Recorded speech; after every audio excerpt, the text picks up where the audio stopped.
मात्र एक दुर्वा। शंकर भगवान पर चढ़े हुए जल जब नीचे की ओर आता है, जिस जगह पर जल गिरता है उस जगह पर मात्र एक दुर्वा प्रदोष के दिन अपनी कामना कर इस शरीर के सुख के लिए शंकर भगवान के जल गिरने वाले स्थान के पास में अवधूतेश्वर महादेव के नाम से रख दी जाती है, तो जिंदगी में कभी बड़ी बीमारी नहीं आती। उसी तरह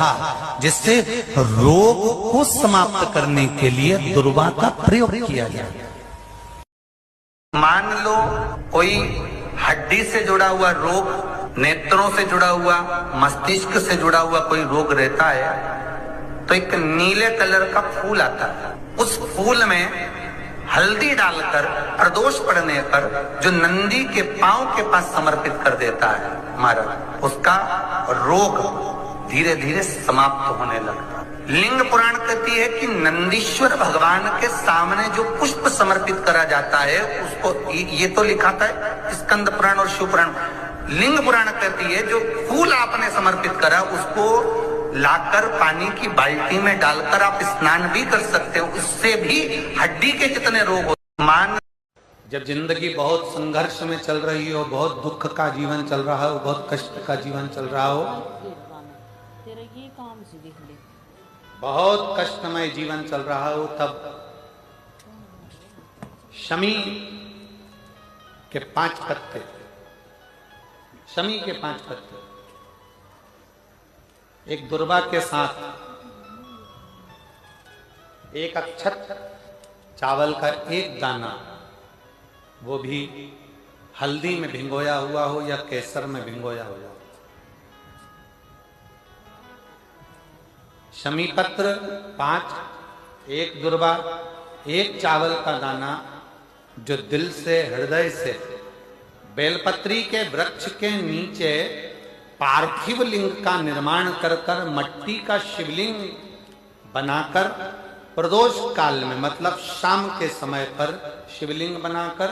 उस पे जल चढ़ाकर, जो ये 5 शमी का पत्र, एक दुर्वा और एक चावल का दाना अपनी कामना कर कर जो दुख चल रहा है बाबा से विनय कर कर एक एक पत्ता जब समर्पित कर दे, फिर एक दुर्वा समर्पित कर दे, फिर एक चावल का दाना समर्पित कर दे और बाबा का वहीं पर पुनः विसर्जन कर दे, 3 महीना तो जाने दो, 15 दिन के अंदर वो दुख कट। शंभेश्वर महादेव का नाम, 7 कनेर के पुष्प, कितने? 7 कनेर मालूम है? ये रोड पर जो जाते हो डिवाइडर में पीला पीला फूल लंबा, जो कि पशु पक्षी कोई नहीं खाता, जहरीला फूल माना जाता है, कनेर के 7 फूल, एक बेलपत्र। जिस समय पर कनेर का फूल बेलपत्र के साथ चढ़ाया जाएगा तो 7 कनेर के पुष्प सीधी बेलपत्र पर आपको रखना,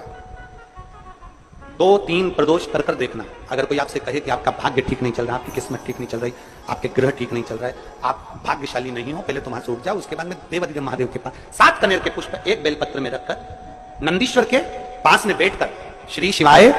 नमस्तुभ्यम बोलकर अशोक सुंदरी वाली जगह पर स्पर्श कराकर भगवान शंकर पर 7 फूल के साथ बेलपत्री की डंडी अशोक सुंदरी की साइड हो, ऐसा स्मरण करते हुए शिव को समर्पित कर दे। वही बेलपत्री 5 बार नमः शिवाय या पंचाक्षर मंत्र, षडाक्षर मंत्र या श्री शिवाय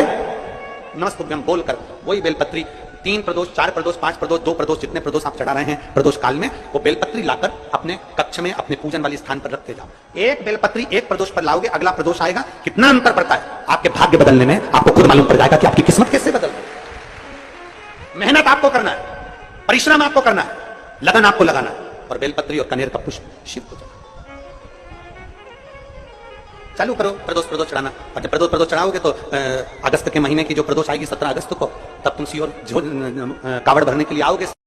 5 प्रदोष, एक कटोरी में 1 चम्मच घी, गाय का,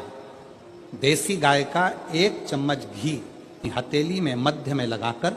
जो शिवलिंग होता है उस शिवलिंग के ऊपर के भाग पर अपनी हथेली को रखकर, और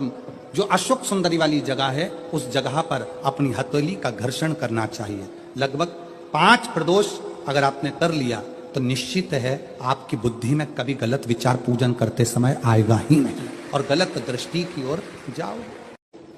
7 चावल के दाने या पीपल, बेलपत्र, आंवला,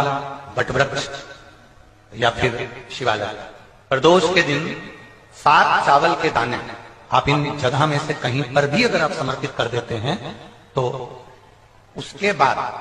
आप जो जिंदगी जी रहे हैं और 3 महीने फिर आप अंदाजा लगा कर देखना कि आपने जो 7 चावल के दाने इस स्थान पर अगर आपने समर्पित करे तो उसका फल पितरों को मिला कि नहीं मिला और उसका फल हमें प्राप्त हुआ। सारी दुनिया में जाकर बोलिया है, जगह जगह जाकर प्रार्थना कर ली, निवेदन कर लिया, तो भी तुम्हारा अगर कोई काम ना बने तब एक काम जरूर करना, एक बेलपत्र, एक शमी पत्र, एक कनेर का फूल देवाधिदेव महादेव को प्रत्येक प्रदोष के दिन शिवजी को जल चढ़ाकर समर्पित करना प्रारंभ कर दो। 2 या 3 प्रदोष निकलेगी, मेरा देवाधिदेव महादेव तुम्हारी झोली खुशियों से। प्रदोष का व्रत करो चाहे ना करो, मंदिर में चढ़ी हुई बेलपत्र को उठा लो, बेलपत्र का ब्रह्म कमल बना लो। ब्रह्म कमल का मतलब होता है डंडी बीच में रहे, आसपास पत्तियां रहे। 7 पत्ती का ब्रह्म कमल बनाकर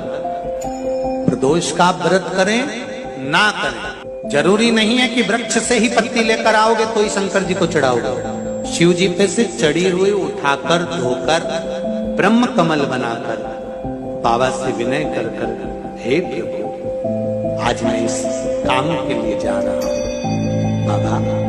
मेरा यह कार्य है, बोल कर शिवलिंग पर समर्पित कर। दिन भर के प्रदोष व्रत का फल बाबा